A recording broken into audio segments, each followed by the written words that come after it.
Hello students, how are you? I hope you are fine at your home and doing your homework regularly. आज हम chapter third का part second start कर रहे हैं। Chapter third के part first में हमने दिल्ली सल्तनत के रूलर या सुल्तान के बारे में हमने रीड किया, जिसमें हमने तोमर्स, चौहान, तुर्की रूलर्स और खिलजी तुगलक डायनेस्टी के बारे में रीड किया। आज हम खिलजी, अलाउद्दीन खिलजी और मोहम्मद तुगलक इनके बारे में डिटेल से रीड करेंगे।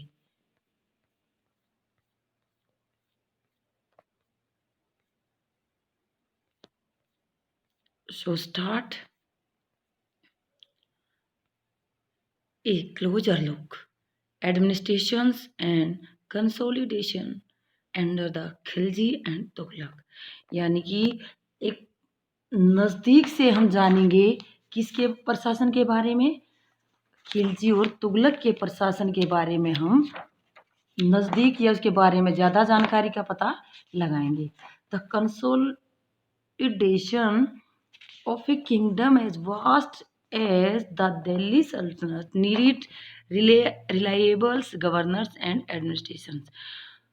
जो दिल्ली सल्तनत की इतनी बड़ी राजधानी थी उसको और सुदृढ़ करने के लिए, राजधानी को और मजबूत करने के लिए क्या किया गया, कुछ विश्वसनीय गवर्नर्स को, कुछ विश्वसनीय सूबेदारों को और प्रशासकों को नियुक्त किया गया था। किसके द्वारा नियुक्त किया गया था? जो स्टार्टिंग में खिलजी और तुगलक के सुल्तान थे। रेदर देन अपॉइंटिंग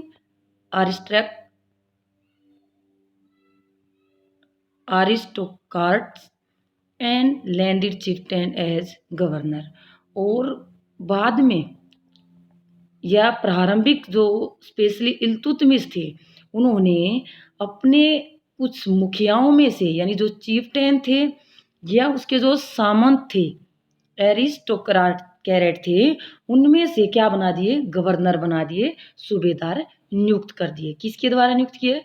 इल्तुतमिश के द्वारा। फेवर्ड देयर स्पेशल स्लेव्स, यानी कि जो दास उसके स्पेशल दास होते थे, उन दासों को ही उन्होंने किसके रूप में नियुक्त कर दिया? गवर्नर्स के रूप में, सरदार के रूप में। परचेज फॉर मिलिट्री सर्विस, सेना की जो सर्विस सेवा होती थी उसकी सेवा के लिए उनको रखा गया, कार्ड बंदगाह। ऐसे दासों को क्या कहा गया? बंदगाह। बंदगाह मीन्स भी स्लेव होता है। इन पर्शियन, फारसी लैंग्वेज में स्लेव को बंदगाह कहा गया है। They were carefully train to man some of the most important political office in the kingdom, यानी जो महत्वपूर्ण राजनीतिक ऑफिस होते हैं उनके लिए कुछ व्यक्तियों को स्पेशली ट्रेन किया गया था। उनको क्या दी जाती थी? प्रशिक्षण दिया गया, उनको ट्रेनिंग दी गई ताकि उनको अच्छे पदों पर नियुक्त किया जा सके। Since they were totally dependent upon their master, इस प्रकार जो स्लेव्स हैं या जो बंदगा हैं वो किस पर डिपेंड होते हैं? पूरी तरह से अपने मालिक पर या अपने सुल्तान पर। द सुल्तान को trust and rely upon them, सुल्तान भी उन पर पूरी तरह से विश्वास करता है या निर्भर रहता है। यहाँ तक समझ में आ गई। स्टार्टिंग में जो सुल्तान थे इल्तुतमिश, उन्होंने अपने कुछ विश्वसनीय दासों को अपनी सर्विस में रखा, मिलिट्री सर्विस में रखा, फिर पॉलिटिकल ऑफिस में भी रखा, तो इनको क्या बोला गया है? बंदगा बोला गया है। स्लेव रेदर देन सन, यानी कि दासों को किसकी तरह रखा जाता था? अपने बेटों की तरह, लड़कों की तरह। तो यहाँ दिया गया सुल्तान वर एडवाइज्ड, सुल्तान को सलाह दी जाती थी, इसलिए वो one has brought up and promoted must be looked after for it needs a whole life time a good luck to find a worthy and experience slaves.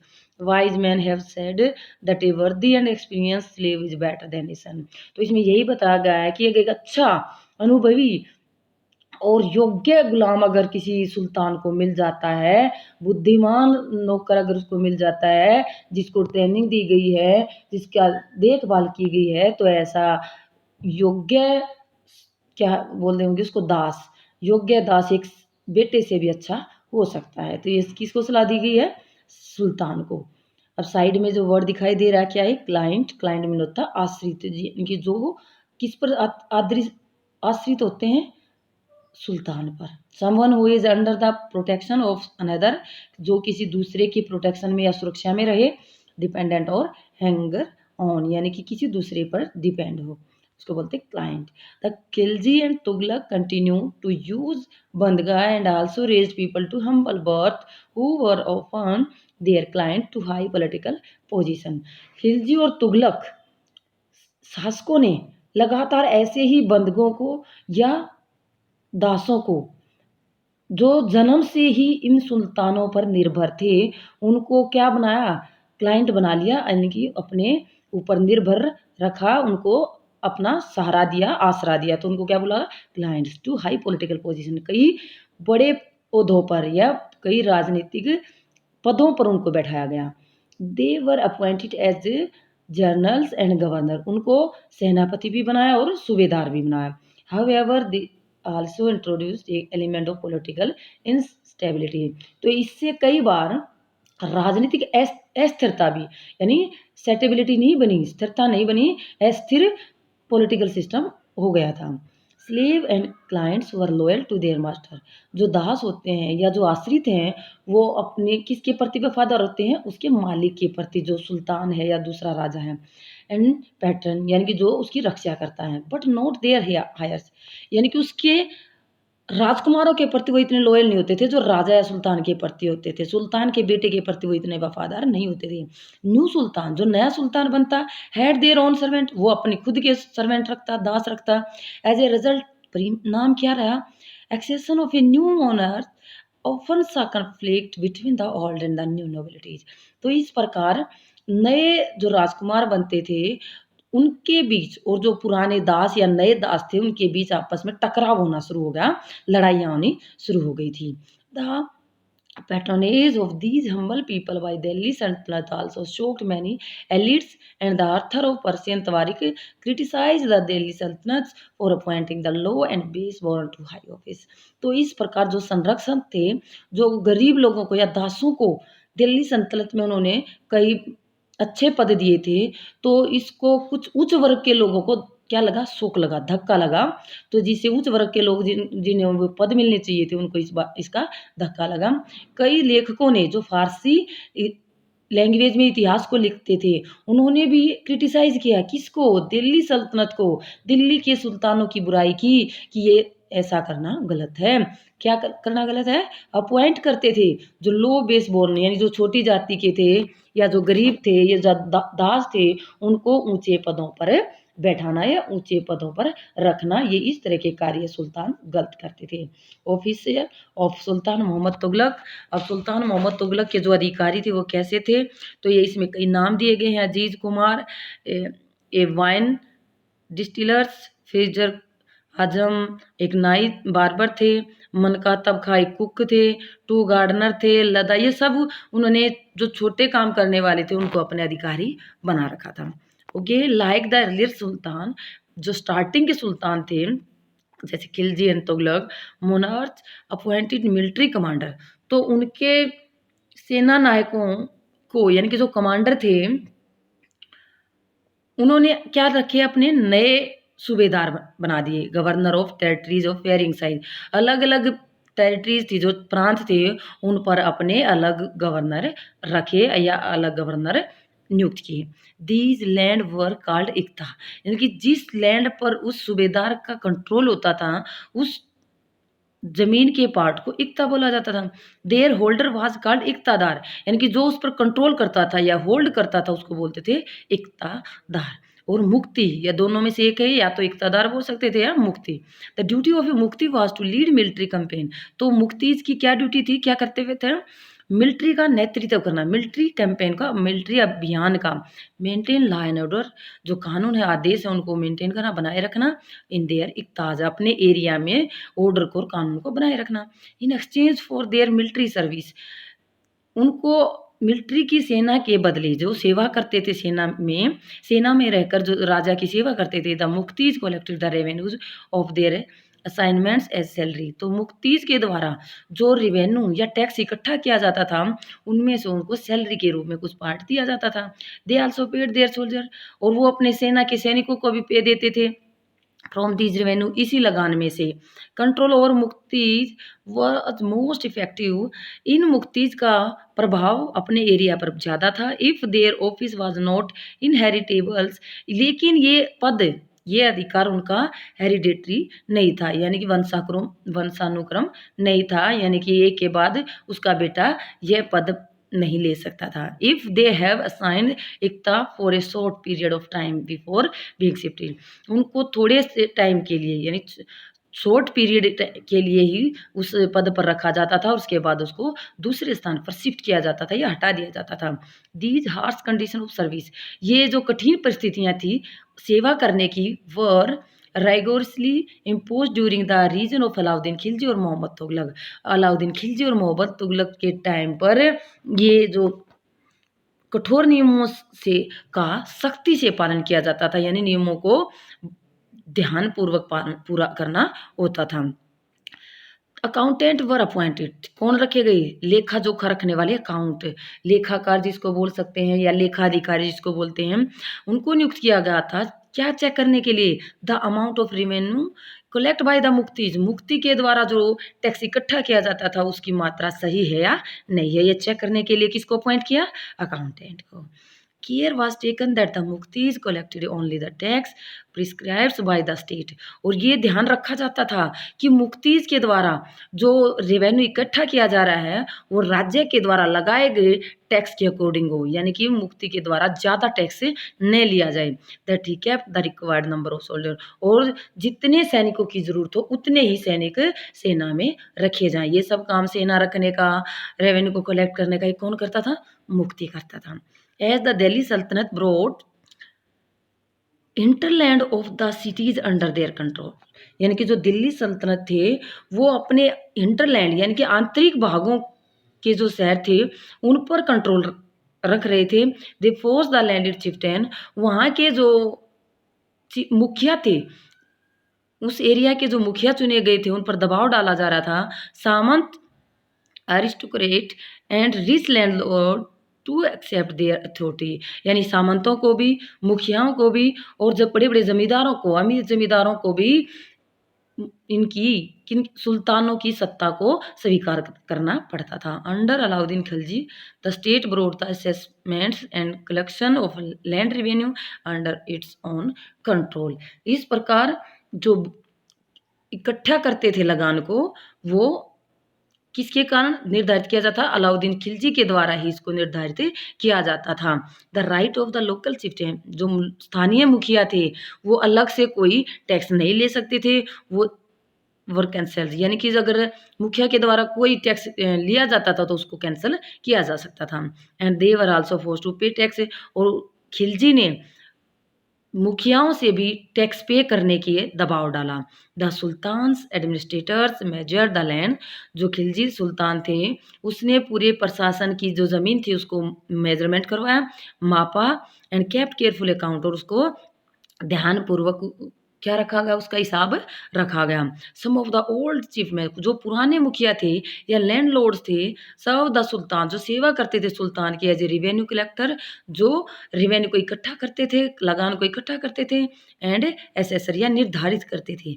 There were 3 type of tax, Khilji सुल्तान के time पर, अलाउद्दीन खिलजी के time पर 3 type के tax लगाए जाते थे। वो कौन कौन से हैं? ऑन कल्टीवेशन कॉल्ड खराज, यानी कि खेती पर जो टैक्स लगाया जाता था उसको क्या बोलते थे? खराज बोलते थे। क्या बोला जाता था? खराज। ये कितना परसेंट लिया जाता था? 50%। किसका? जितना परसेंट प्रोड्यूस करता था, यानी किसान के द्वारा जितना प्रोड्यूस अनाज उत्पादन किया जाता था उसका कितना परसेंट? 50%। दूसरा टैक्स कैटल पर, जिसके किसानों के पास जो पशु होते थे, और तीसरा टैक्स यहाँ क्या है? ऑन हाउसेज, घरों पर। तो इस प्रकार थर्ड, सेकंड और फर्स्ट, ये कितने टाइप के टैक्स हैं? ये 3 टाइप के टैक्स हैं। किसके टाइम पे है? अलाउद्दीन खिलजी के टाइम पे। It is important to remember that the large part of the subcontinent remain outside the control of Delhi Sultan। इसके बाद ये महत्वपूर्ण है याद रखना कि जो बड़ा हिस्सा था किसका, सब कंटिनेंट, इंडियन सब कंटिनेंट का, वो अब भी किसके कंट्रोल से बाहर था, दिल्ली सुल्तानों के कंट्रोल से बाहर था। It was difficult to control distance provinces, यानी ये बहुत ही डिफिकल्ट काम था, मुश्किल कार्य था, किसको कंट्रोल करना, जो दूर के प्रांत थे जैसे बंगाल, जो दिल्ली से बहुत दूर था, वहाँ कंट्रोल करना मुश्किल था। Delhi and soon after annexes southern India, या साउथ इंडिया के कुछ पार्ट पर दिल्ली सुल्तानों का कंट्रोल डिफिकल्ट था। The entire region become independent, ये इस प्रकार से जो साउथर्न पार्ट है इंडिया का, वो कंप्लीट से स्वतंत्र था, पूरी तरह से स्वतंत्र था। Even in the gangetic plains there were forested area, जो हमारा गंगा के मैदान का पार्ट है, वहाँ पर जो ज़्यादातर एरिया है वो घने जंगल थे। दैट सल्तनत फोर्स कुड नॉट पेनिट्रेट्स, यानी कि जो सुल्तान थे वो दबाव नहीं डाल सकते थे उस पार्ट को अपने कब्जे में करने के लिए। कौन से पार्ट को, गैंगेटिक यानी कि गंगा प्लेन्स के पार्ट को कंट्रोल करने के लिए दबाव नहीं डाल सकते थे, जो फॉरेस्ट एरिया था। इस प्रकार जो दिल्ली सल्तनत के रूलर थे वो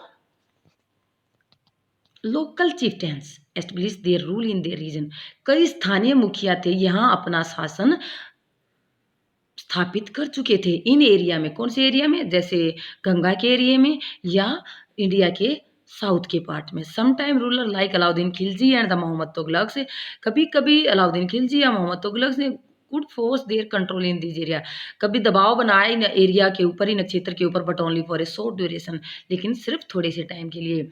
यहाँ चीफ्टेन के बारे में और उनके फोर्टिफिकेशन के बारे में लिखा गया है, किसके द्वारा, इब्न बतूता। किसके द्वारा, इब्न बतूता। कौन थे इब्न बतूता, ये 14th सेंचुरी के ट्रेवलर थे, यात्री थे। कहाँ से, मोरक्को से आए थे, जो मोरक्को कहाँ है, अफ्रीका के अंदर। इसने एक्सप्लेन किया था, या जो चीफ्टेन थे, मुखिया थे, उनके बारे में। तो चीफ्टेन के बारे में क्या बताया गया है कि माउंटेन इन रॉकी एरिया के अंदर even rugged place as a bamboo groves, तो ये जो चीफ्टेन थे ये अपने आप को सुरक्षित रखने के लिए अपने एरिया को इस तरह से बनाए रखते थे कि बड़ी सेना ही इस एरिया को खदेड़ सकती थी या इस एरिया को अपने कब्जे में कर सकती थी। नेक्स्ट हम रीड करेंगे, Mongol under Genghis Khan invaded Transoxania in northeast Iran in 1219 and Delhi Sultanate faced their own salutes soon after। इस प्रकार जो मंगोलों चंगेज खान थे, चंगेज खान के नेतृत्व में मंगोलों ने 1219 में कहाँ आक्रमण किया, ट्रांसओक्सेनिया, ये कहाँ पड़ता है, नॉर्थ ईस्ट ईरान के अंदर, और बाद में दिल्ली सल्तनत पर भी क्या किया, अटैक किया था। दिल्ली सल्तनत को भी इसका सामना करना पड़ा, किसका, मंगोलों का। किसके नेतृत्व में, चंगेज खान में। कब, 1219 में। तो ये ध्यान रखना है कि चंगेज खान का नेतृत्व किसका कर रहे थे, मंगोलों का। कब, 1219 में। कहाँ इसने आक्रमण किया, ट्रांसओक्सेनिया में, और बाद में दिल्ली पर भी। Mongol attack on Delhi Sultanate increase during the reason of Alauddin Khilji, Delhi Sultanate पर मंगोलों के अटैक थे वो अलाउद्दीन खिलजी के टाइम से और बढ़ रहे थे। In the early years of the Mohammad Tughlaq rule, और कुछ मोहम्मद तुगलक के रूल के टाइम पे भी। This forced two rulers to mobilise a large standing army in Delhi, तो इस प्रकार उन्होंने, दोनों शासकों ने एक बड़ी सेना तैयार करनी पड़ी, दिल्ली की सुरक्षा के लिए एक बड़ी सेना तैयार की, which posed a huge administration challenge. इस प्रकार उनको प्रशासन के सामने कुछ चुनौतियां आई सेना का रख रखाव करने के लिए। Let us see how the two सल्तनत डेल्ट विद दिस, किस प्रकार इन दोनों सुल्तानों ने चुनौतियों का सामना किया। तो ये अलाउद्दीन खिलजी और मोहम्मद तुगलक के बारे में। तो दोनों ने क्या, दिल्ली अटैक फिक्स, दिल्ली पर अटैक हुआ अलाउद्दीन खिलजी के टाइम में 1219 से 1300 तक, 1302 से लेकर 1303 तक। तो ये अलाउद्दीन खिलजी ने इन से बचने के लिए, अटैक से बचने के लिए क्या बनाई, सेना बनाई। और क्या किया, अलाउद्दीन ने कंस्ट्रक्ट किया न्यू गैरिसन टाउन का, जो क्या नाम, कौन से शहर में, सीरी शहर में। तो इस प्रकार कौन से शहर में, सीरी शहर में। और कब कब आक्रमण हुआ था ये ध्यान रखना। सोल्जर को क्या देते थे, खाना देने के लिए उन्होंने क्या कर दिया, कलेक्शन एज टैक्स, टैक्स के रूप में इकट्ठा करते थे और उससे 50% हिस्सा लेते थे, जैसे हमने पीछे भी पढ़ा था। तो इस प्रकार उन्होंने अपने सेना के रखरखाव के लिए कार्य किए। फिर सोल्जर वो किसको पे करते थे, तनख्वाह देते थे? सैनिकों को भी।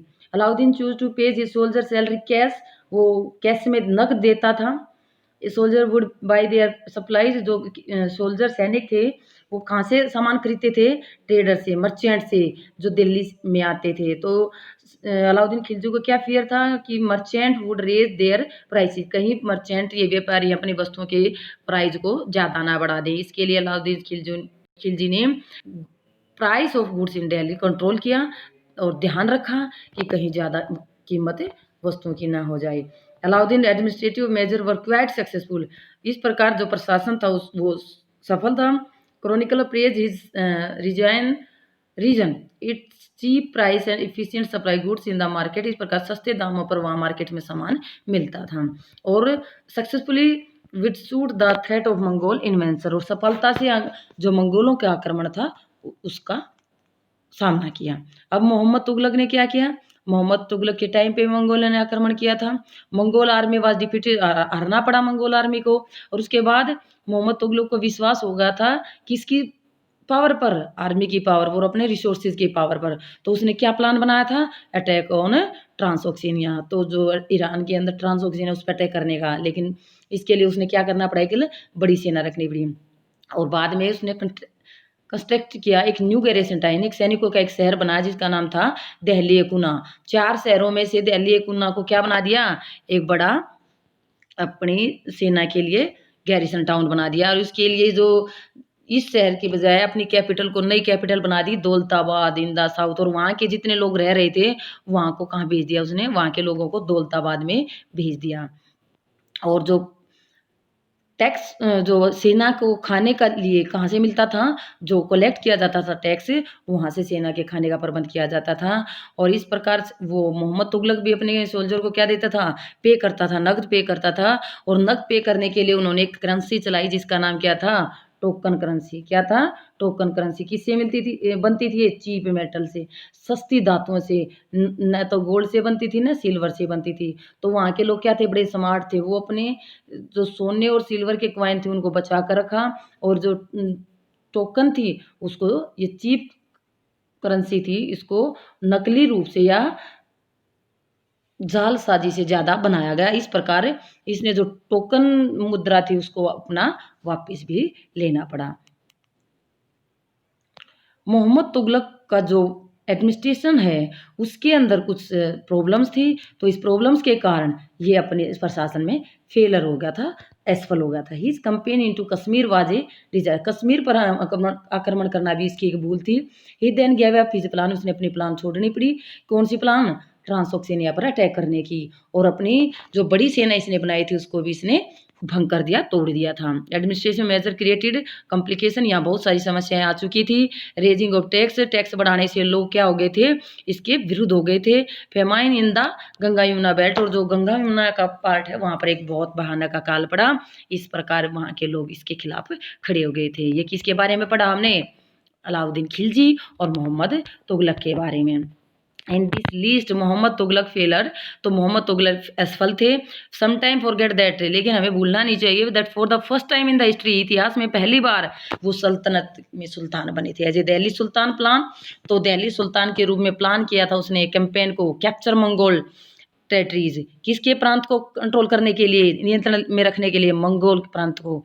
Unlike Alauddin defensive measure, Alauddin Khilji की जो सुरक्षा की मेजरमेंट थी, Mohammad Tughlaq measure were conceived a part of military offence against the Mongol. तो मंगोलों के खिलाफ भी कौन खड़े हुए थे? Mohammad Tughlaq.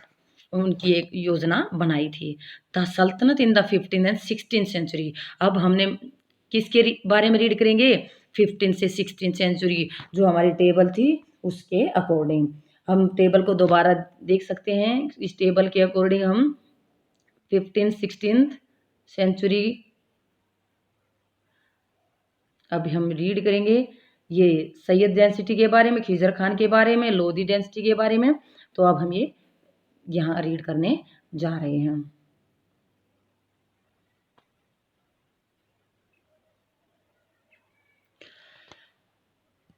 You will notice that after the Tughlaq, आपने ध्यान दिया है कि तुगलक के बाद सैयद और Lodhi dynasty rule from Delhi Agra until 1526। कब तक वहाँ उन्होंने शासन किया? 1526। क्यों?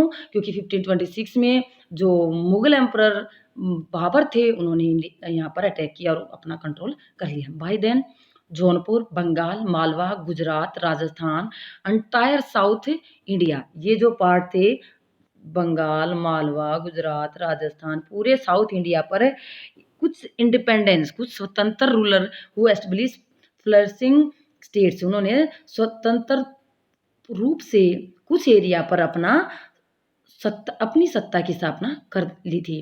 प्रोस्पेरियस कैपिटल और एक समृद्ध राजधानी बनाई। This was also the period which saw the emergence of new ruling groups like the Afghan and Rajput. इस टाइम पे कुछ नए शासक समूह उभर कर सामने आए, जो कौन थे? अफगान और Rajput. Some of state establish in this period were small but powerful, extremely well administration. Sher Shah Suri started his career as the manager of a small territory for his uncle in Bihar and eventually challenged and defeated the Mughal emperor Humayun 1530 से 1514, 1555 से लेकर 56। तो यहाँ हम क्या ध्यान देंगे, जो शेरशाह सूरी थे वो उन्होंने अपना यहाँ एक थोड़े से टाइम पीरियड के लिए अपनी शासन की स्थापना की थी, जो एक अच्छा पावरफुल और एक्सट्रीमली एडमिनिस्ट्रेशन तैयार किया। किसके द्वारा? शेरशाह सूरी के द्वारा। कब? 1540 से लेकर 1545 में। तो हुमायूं को हराया उन्होंने 1530 से 40 तक। हुमायूं जो मुगल एम्परर थे, उसने कब से कब यहाँ रूल किया था, इसके बीच का जो पार्ट है 40 से 55 के बीच में, यहाँ किसने रूल किया? शेरशाह सूरी ने। तो शेरशाह सूरी एक छोटे से प्रांत से उन्होंने अपनी सत्ता की शुरुआत की थी। वो बिहार में जो उसके चाचा जी थे, उसके यहाँ एज ए मैनेजर के रूप में काम किया था। और बाद में उन्होंने किसके सामने चुनौती रखती थी? मुगल एम्परर हुमायूं के सामने, और उसको हराया भी था। और शेरशाह सूरी ने कैप्चर किसको? दिल्ली को, एस्टेब्लिश हिज ओन डायनेस्टी, और वहाँ पर अपने वंश की स्थापना की। Although the Suri dynasty rule for only 15 year. कितने साल शासन किया? Only 15 years. ये यहाँ दे रखा है 40 से 55। It introduce A administration that borrowed element from Alauddin Khilji. Alauddin Khilji की जो पॉलिसीज थी, वही पॉलिसी किसने अपनाई? शेरशाह सूरी ने। मेड देम मोर एफिशिएंट, और उनको ज़्यादा प्रभावी रूप से लागू किया। Sher Shah administration become the model followed by the great emperor Akbar. और जो शेरशाह सूरी के द्वारा मॉडल अपनाया गया था, वही मॉडल बाद में किसके द्वारा अपनाया गया? जो ग्रेट एम्परर थे अकबर, उसके द्वारा 1556 में से लेकर 1605 तक उन्होंने मुगल एम्परर को और ज़्यादा मजबूत, या मुगल एम्पायर को और ज़्यादा मजबूत बना लिया था। ओके स्टूडेंट्स, ये लेसन हमारा कंप्लीट हुआ, और I hope you listen video carefully, और लेसन को बिल्कुल ध्यान से समझेंगे। Okay students.